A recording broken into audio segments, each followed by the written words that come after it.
Hello, everyone, and welcome to the Learn to Love podcast, your guide to everything love, sex, intimacy, and relationships.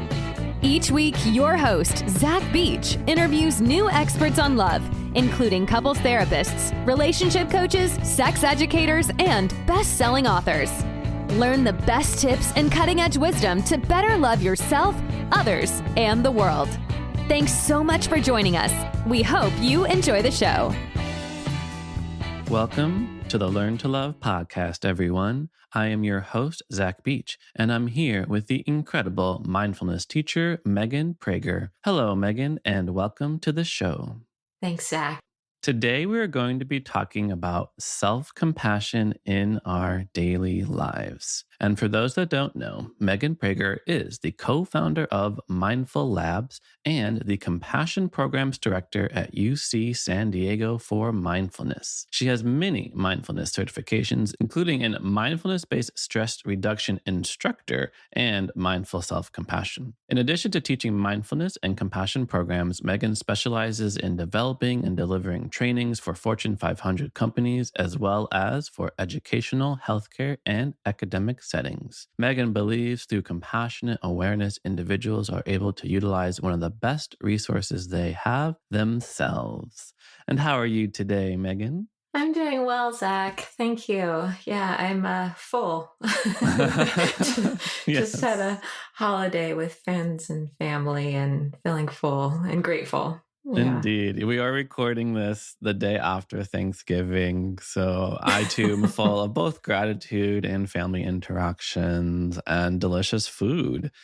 And I appreciate you coming on. And I'm really excited for our show today. We're going to be talking about love and compassion and also mindfulness. And it's quite interesting to me, the explosion of interest there has been in mindfulness lately. I feel like just a few decades ago, meditation was some esoteric tradition that was kind of weird and only hippies were interested in. But now it's being taught and practiced across so many places, schools, companies, even the government will bring it into all different areas, including the military. And I'm curious, what do you attribute to mindfulness's just recent rise in popularity and usage? Yeah, that's a great question. I can speak from the Western perspective, and it has been in the rise in the Western culture. And I think there's two things contributing to this. The two things that I'm thinking of is one, just the explosion of research that's coming out, and research being done on mindfulness is quite compelling. See that mindfulness practice, it decreases the effects of anxiety, depression, psoriasis, OCD, increasing empathy and spirituality and well-being, improving focus and concentration. There's a whole host of benefits that are quite compelling. So I think... Did you say psoriasis? Yes. Yes. Decreases the effects of psoriasis. That's Wow. right. Yeah. What's the mechanism there? Because it seems to me meditation is just a simple mental exercise, for example. Yeah, well, I think that I can't speak to the exact research around that, but, knowing the effects of how it can calm our minds in the midst of difficulty or painful chronic conditions, I think we're seeing a lot of research being done on chronic conditions and pain and the decreases in chronic conditions and pain as a result of that. So it's really an exciting time to be in the field, to see the research coming out. And as a result, I think a variety of people in different settings are wanting to bring mindfulness practice into their place, into their context. And I suppose the other piece of this too is also just technology. In the internet, we're more connected than ever. And with that, people have access to teachers and practices that they may not have had access to previously. I teach at UC San Diego Center for Mindfulness, as you mentioned, and then also at the Center for MSC. And daily, they have virtual community practices. You can hop online, practice with a really experienced teacher, and then talk about it. So I think just the accessibility and the research has really helped buoy mindfulness in Western culture. It's funny because I was going to make a plug at the end for our upcoming Mindful Self Compassion course, but it's coming up right now. And because for our listeners that don't know, on January 5th, Megan will be teaching an amazing 8-week mindful self compassion course. And we invite you all to join us because it's based on the two things that you just mentioned. Is that first, the course is based on empirical research done by Kristen Neff and Dr. Christopher Germer. So it's scientifically based and verified and empirically supported. And the other piece that you mentioned, the technology and the internet, is the course is online. So anyone can join us from all over the world. And we'll talk more about that at the end. Let's stick on this topic of mindfulness for now because you are a mindfulness teacher and you've taught in a variety of different places and locations and to different populations too. So I'm curious, what kind of impact have you seen that mindfulness has on people's lives and general well-being?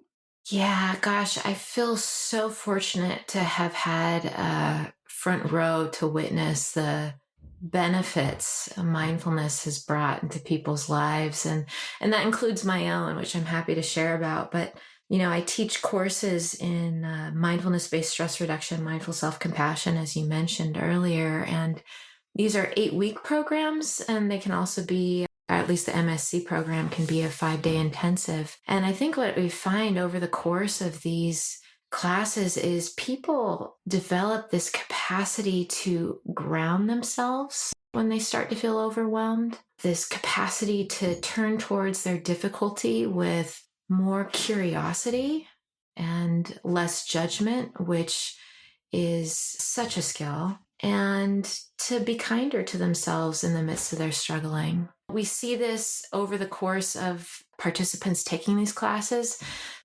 A student of mine was in my class 5 years ago who wrote to me to express just her gratitude that she was able to take the class prior to the pandemic happening. She felt like she had the tools and the capacity to be able to navigate so many of the unknowns we're all experiencing with a little bit more ease. It wasn't necessarily easy, but there was more ease for her. So it's powerful to witness. It is really powerful and it is really helpful for that resiliency. As you mentioned, life is going to throw strange, challenging, and unexpected situations our way. And that mindfulness is almost this, I want to say, protection against the ups and downs and vagaries of life affecting us so much and allows us to remain rooted in kind of just a peace of mind throughout these challenges. You're so right about that. I think about my own experience with being taught the tools and way of being aware and being more compassionate. And, when I was younger, I used to struggle a lot with anxiety and depression and was actually in and out of various hospitals and treatment centers. And when I learned how to work with my mind and not feel like my mind was working against me, when I could meet myself with more curiosity and understanding and support, I was so empowered and encouraged by that way of being. I knew I needed to share it with others, which is, why I'm doing what I'm doing today, but also how I was able to really navigate the storms in my life that were anxiety and depression and come out on the other side. I've gotten to witness it from the students, the benefits, but also fortunately for myself too. And it's a great gift. I love that you mentioned we shift from a mind that works against us to a mind that works for us. And I love that. It's almost just a more common sense way of saying the very common phrase that we want to make the mind a good slave, but a terrible master. Let's move a little bit into the compassion piece because one of the things I find very interesting, and it was particularly interesting when I was starting the Learn to Love podcast, and I was looking for quote unquote experts on love or simply people that knew a lot about cultivating love and how we can bring more love into our lives, is I found many people were kind of rooted in a tradition of mindfulness or at least connected to mindfulness in a way that they found it very useful in their practice and in their lives. And even just recently, I had a podcast guest reach out to me, and they have a new book about how mindfulness really helps our relationships. And I'm curious about this connection, why do you find that a practice like mindfulness and something like compassion or love often go hand in hand? I love it. I've heard different sayings how mindfulness and compassion are connected. I've heard that they are best friends. I've heard that they do a beautiful dance together. I've heard that they are each a wing of a bird and that together the wings allow the bird to fly. Mindfulness and compassion, when they are in full bloom, they contain each other. They hold each other. So we can't have mindfulness. We can't really fully open or be aware of what's here, particularly if what's here is difficult, if we don't have some of the safety or support that compassion creates. And we can't respond to our suffering or another person's suffering with compassion if we're unaware or not mindful that the suffering is there to begin with, right? So they both really hold and support each other. And, often I think about, with mindfulness, starting with awareness, we can become aware of what's there. And then how do we meet what's there with kindness? The compassion can just so naturally follow, but they really both go hand in hand beautifully, very much best friends. I love that. I love the metaphors as well. Best friends, wings of a bird. And I'm imagining this flower when you mentioned how when they are both in full bloom, they contain each other. Yeah. So, our topic for today is not just mindfulness, not just compassion, but mindful self compassion. So, tell us about this shift of what it looks like to not extend compassion to simply others, but also to ourselves. Yeah. It's really including ourselves. We keep offering compassion to others. We're just adding ourselves into the mix. And that's what we're doing in this mindful self-compassion course. This course was developed by Doctors Kristen Neff and Chris Germer, who are incredible teachers. And they've created this highly experiential program that teaches the different practices, exercises, meditations to support a more kinder and skillful way of being with yourself in the midst of difficulty. So the essence of mindful self-compassion is, can you treat yourself with just as much kindness as you would treat a dear friend when things go wrong? That's the essence of it. But there's, of course, a little bit more to mindful self-compassion than that. There's actually these 3 components that this course is helping participants cultivate over 8 weeks. And the 3 components of mindful self-compassion tend to be the 3 opposites of what we typically do when we make a mistake, or experience a setback or failure. So often when we make a mistake, we judge ourselves, we beat ourselves up, we isolate, we think, I'm the only one, what's wrong with me? And we ruminate. And I have been an expert ruminator in my life. I can rehash and repeat the story or situation over and over in my mind. So the 3 components of self-compassion are actually the 3 opposites of these things. So mindfulness, the first component, is the opposite of the rumination or over-identification. Common humanity, the second component, that's the opposite of isolation. And self-kindness is the opposite of self-judgment. And it's a balanced awareness. We're not ignoring our pain, but we're also not over-identified or lost in it. Can't tell you how profound this is in the midst of difficulty to remember, I'm not alone. I'm not alone. I'm not the first or the last person to make a mistake or experience a setback or for life to not go according to plan. I'm not alone. There's nothing uniquely wrong with me. So important to remember that. And then the self-kindness piece, this is really what we're learning, looking at ways that we can cultivate a kinder language, a kinder tone, a kinder behavior, more supportive behaviors in the midst of our difficulty, rather than beating ourselves up or tearing ourselves down. So those are, the 3 components of mindful self-compassion. And the great news is it can be all cultivated through practice. I love that. And this is the first time I've heard of these three aspects as antidotes to our common patterning. And I really love them. And I just want to repeat them for our listeners. We use mindfulness to get over our rumination strategies. We use common humanity to overcome the isolation. And we use kindness to cultivate non judgment, the opposite of judgment.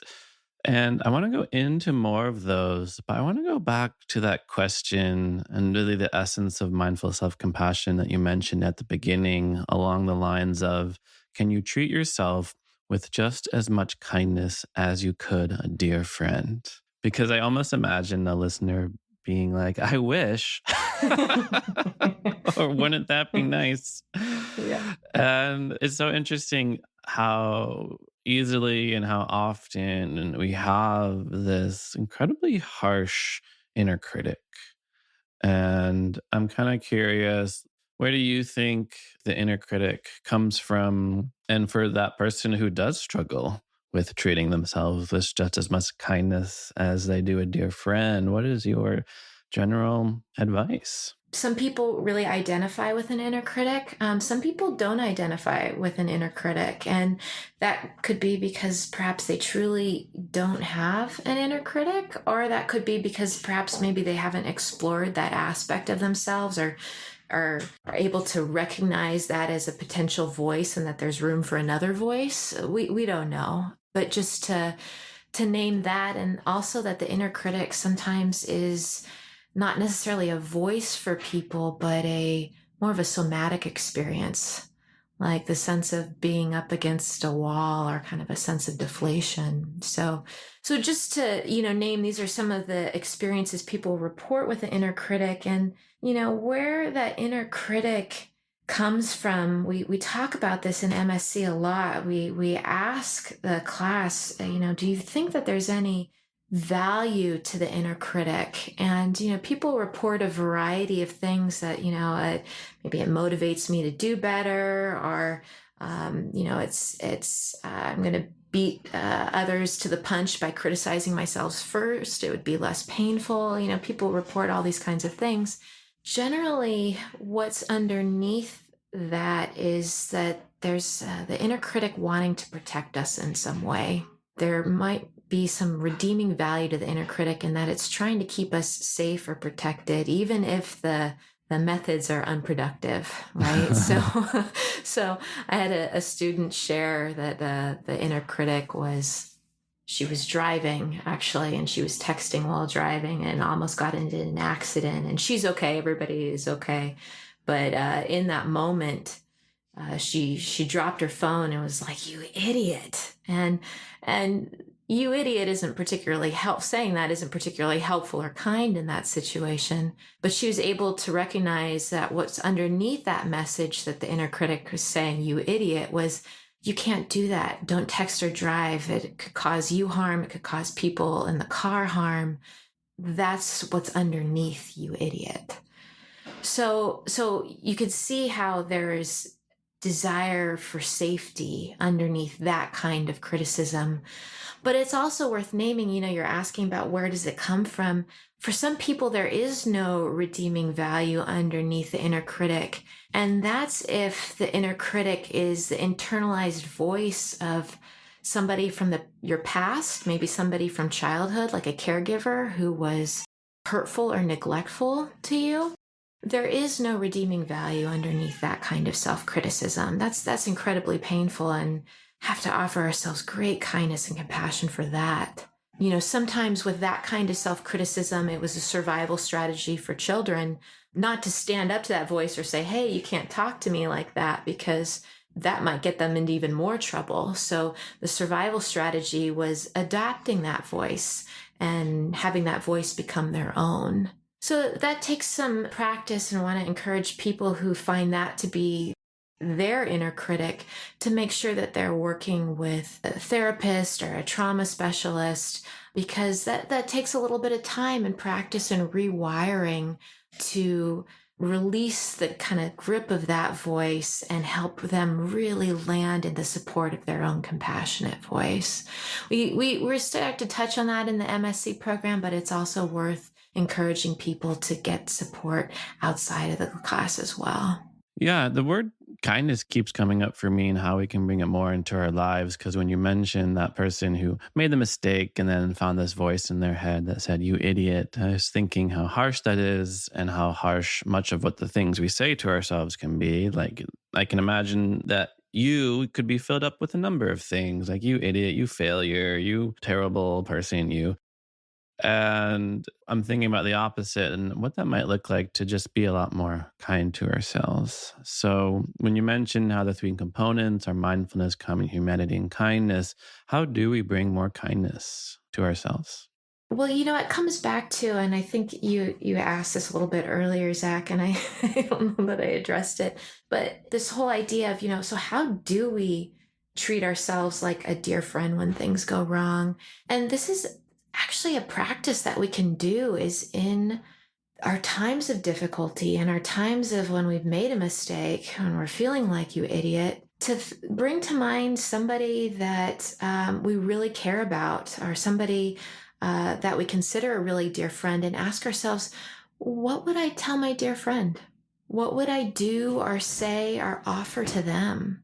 Maybe it would be some words of encouragement, a reminder like, hey, you're doing the best you can, or that was tough. I'm so glad that you had the strength to be able to navigate that the way you did. So if we can think about a dear friend that was in the same situation as us, what would we say to them? That may be a way to access kindness and perspective in these difficult moments where we may not otherwise be able to. So there's, I guess, a couple different ways we can think about a dear friend that was in that same situation. What would we tell them? Or maybe we can think about what would a dear friend tell us in our situation. Sometimes it works, one perspective or the other can work for somebody. It's multiple ways to look at this. But that can really offer a sense of perspective and kindness in the midst of mistakes or troubles.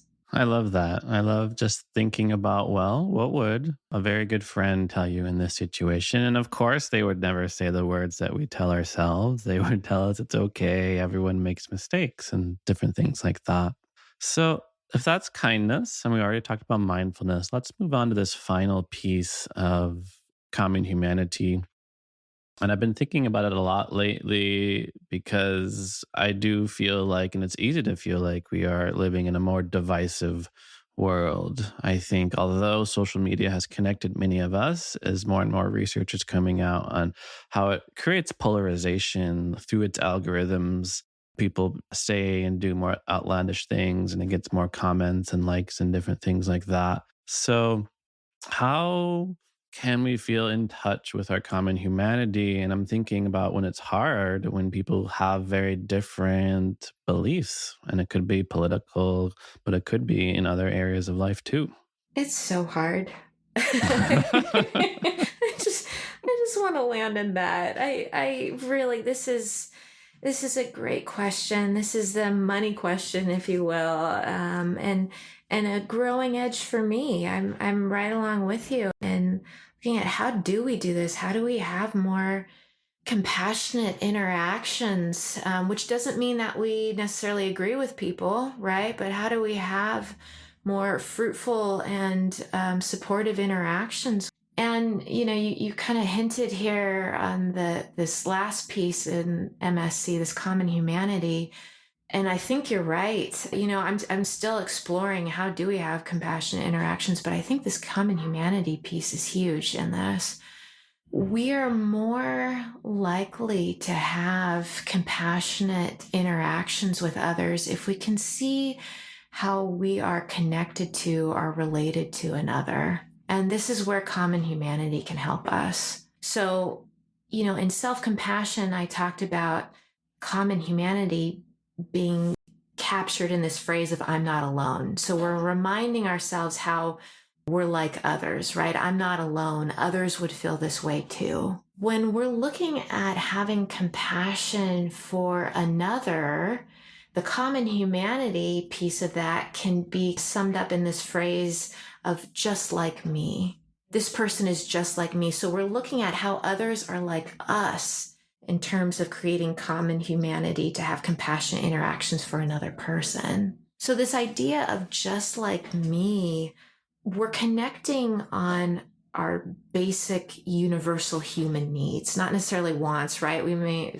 like this person is not just like me in terms of their political beliefs or, Mhm. what they're doing in the world, but this person is deep down just like me in their wish to be happy, right? That's a basic universal human need, the wish to be free from suffering. This person is just like me in their concern for the future and their desire that their loved ones be well.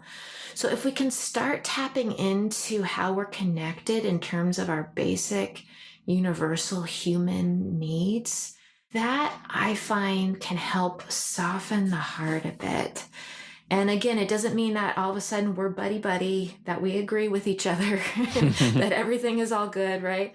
But when we soften the heart a bit, I find that that can really help reset our physiology, can help us tap into being able to respond to another rather than getting lost in so much reactivity when we see how we're alike. And that can lead to a more fruitful dialogue in the midst of these more divisive dialogues and interactions that we're having. Yeah, listening to you reminds me of a few things. One is the power of nonviolent communication, which is a communication technique designed to get into those universal human needs. Although our methods can often contradict, although our desires can often contradict, underneath it all, we all want the same things: safety, security, happiness. And I'm thinking about how the Dalai Lama is quoted to have said that his religion is actually kindness. And from a Buddhist perspective, along with our search for happiness, is none of us want to suffer and none of us want to be in pain. Yes. Yes. And, we have different ideas of how to do that, is what ends up happening and where sometimes things get divisive. So if we can land underneath that, remembering how we're like, that can be a more helpful way to engage with each other. So, our topic for today is not just self compassion, but self compassion in our daily lives. So, let's talk about that. How can we turn self compassion into a daily practice? Yeah, Zach, there's two ways, and maybe even more than that. I'm just going to name two ways that we can really cultivate self-compassion. And again, I can't emphasize this enough, that this is a trainable skill and way of being. We're not just like born with a certain amount of compassion and that's it. What we do can help us develop a more compassionate way of being for ourselves and another. And so the two ways of cultivating self-compassion that we can look at is formal practice and informal practice. And what I mean by formal practice is practicing meditations. We know that meditation is a way of training the mind to be more loving and compassionate. So sitting down, laying down, standing, whatever it is, setting aside a period of time to practice meditations. And there's different kinds. There's, in the MSC program, there's affectionate breathing meditations. There's loving kindness meditations. There's giving and receiving meditation.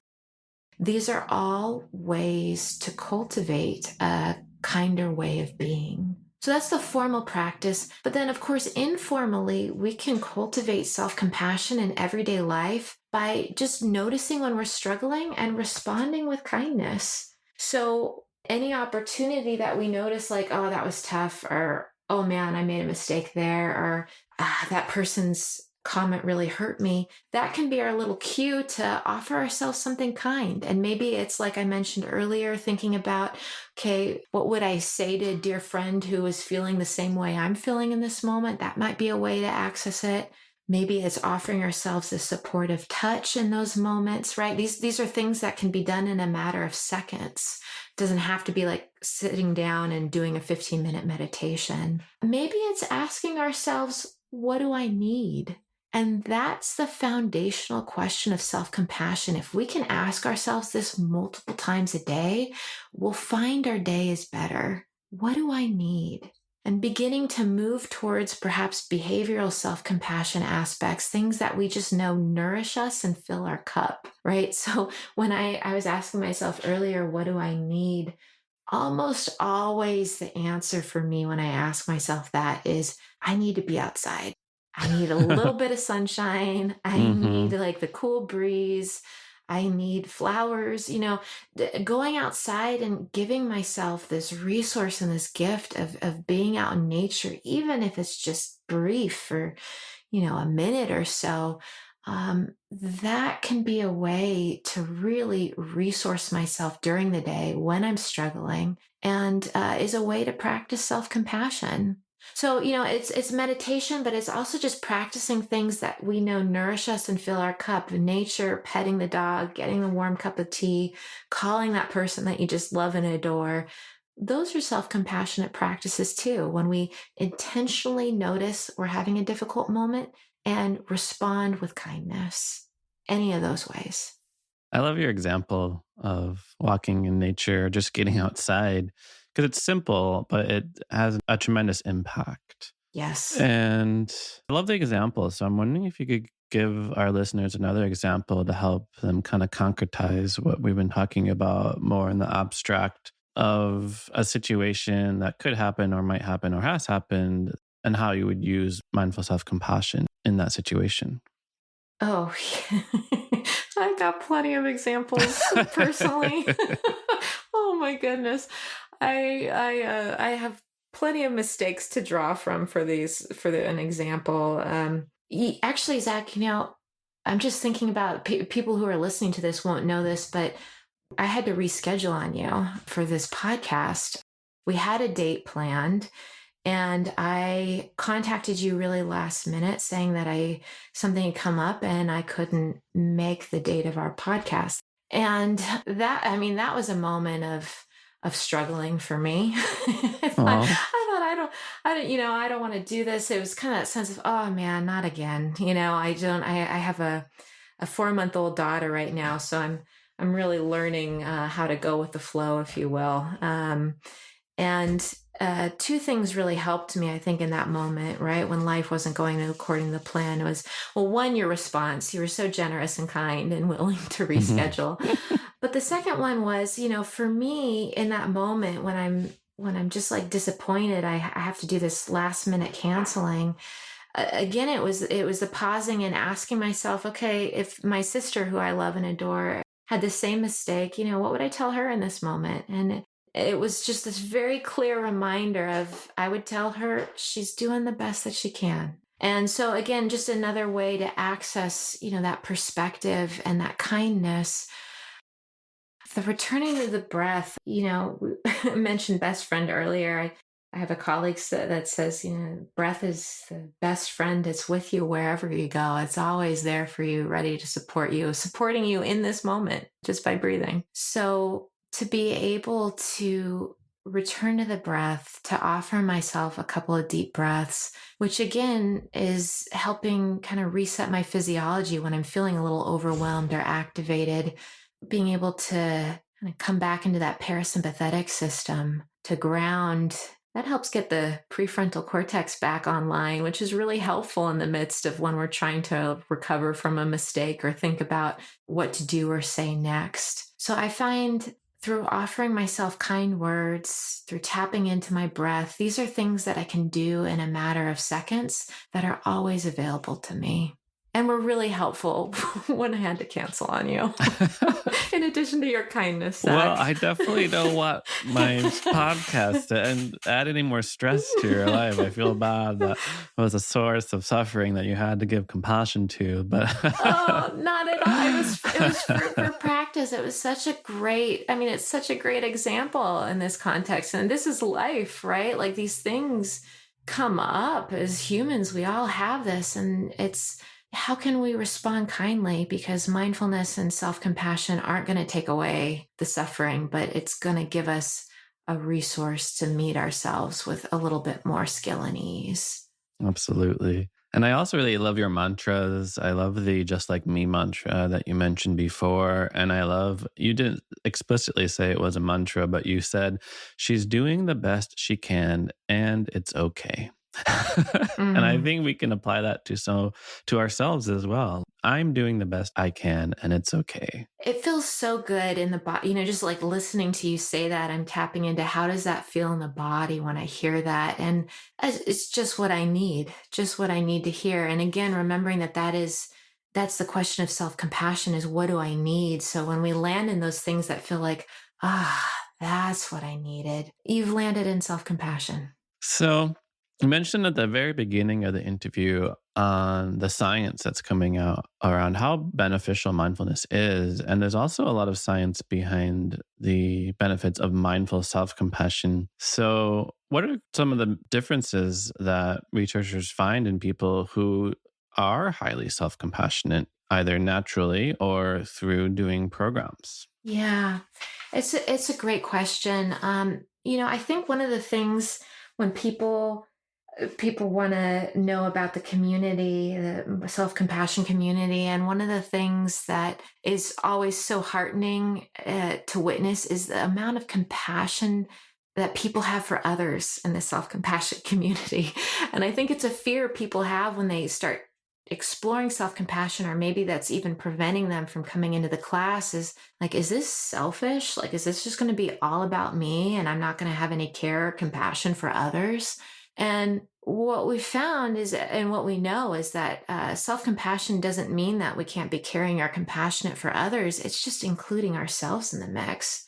And researchers have found that self-compassionate people are more supportive in interpersonal relationships, are less jealous, are more likely to compromise in conflict, and are more compassionate towards others. So, while it's a fear that maybe somehow this will be taking away from my compassion for others, actually, it's the opposite.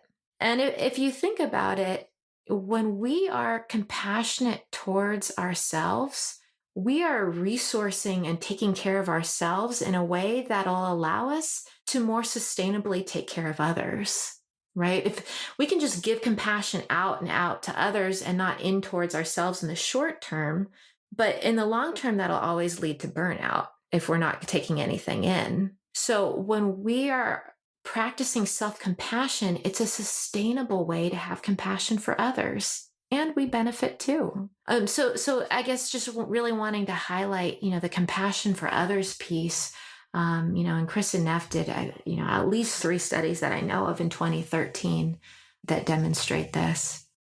And I think just to really clearly say that with self-compassion, we're not pretending things are other than they are. We're just not harshly berating ourselves when we've made a mistake. So we need to own up to our mistakes. We need to apologize if we've offended somebody. We don't need to harshly berate ourselves when these things happen.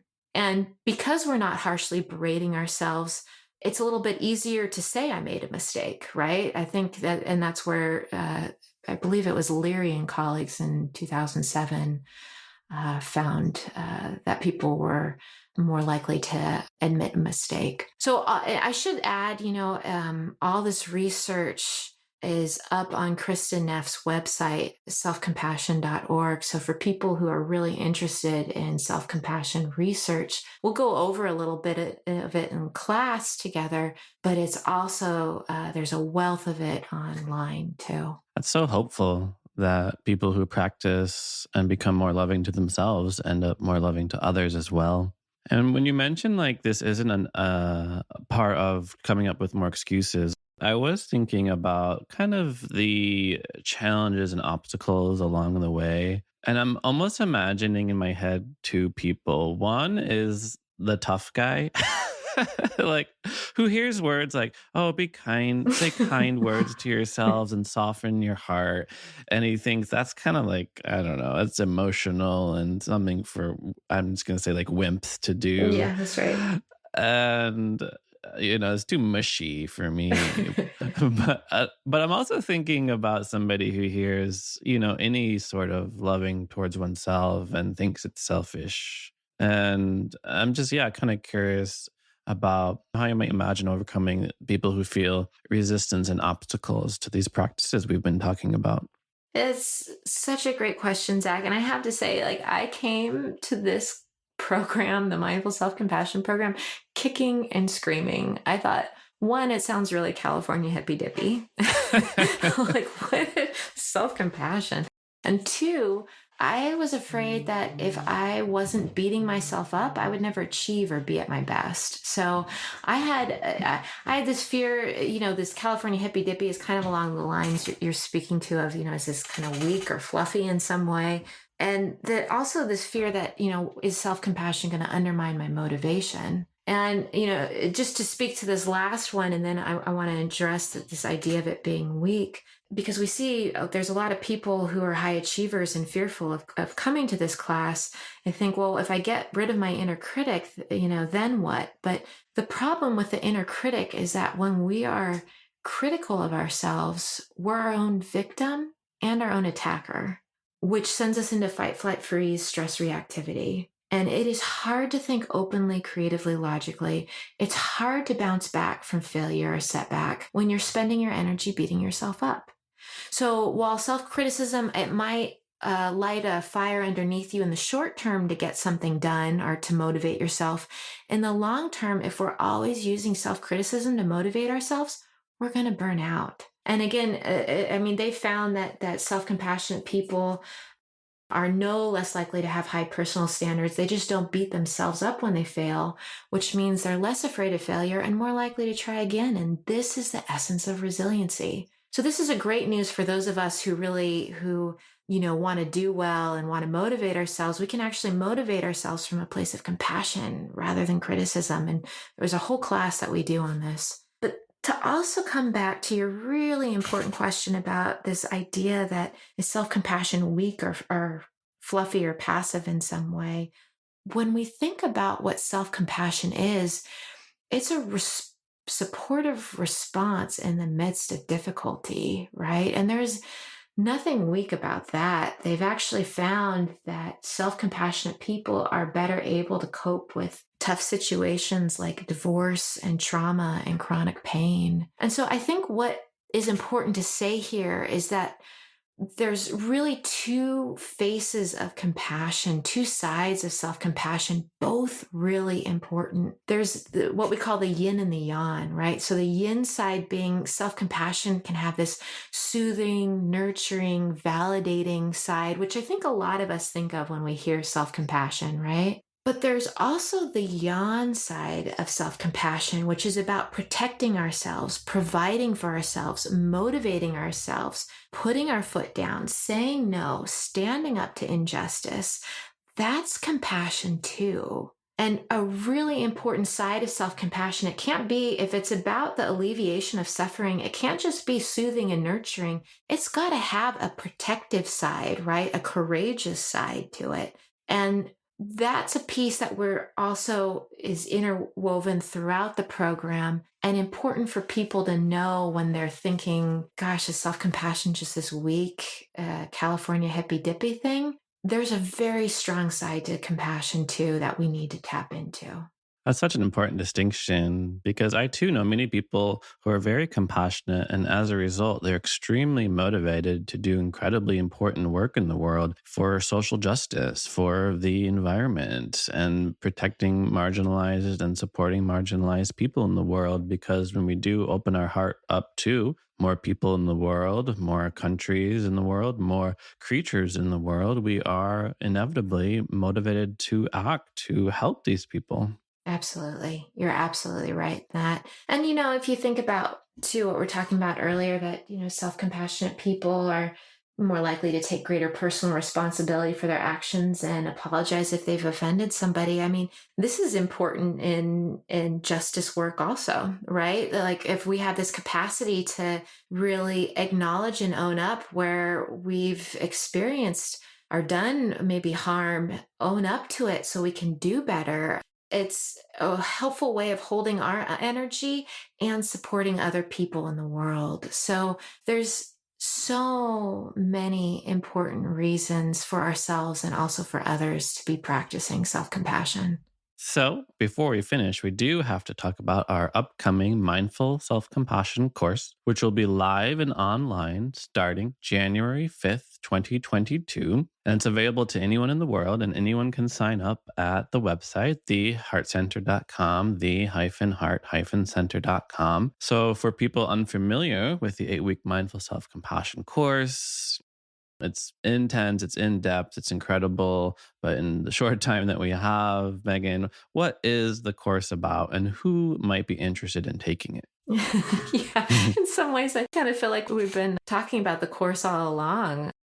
Really everything that we've talked about is so much of it is touched on in the course. I would say what's important to know, though, is that this course is highly experiential. So there's over 27 different meditations, practices, reflections we're exploring in a large group. We're getting a chance to connect in small breakout rooms, exploring how to cultivate a more supportive way of being with ourselves.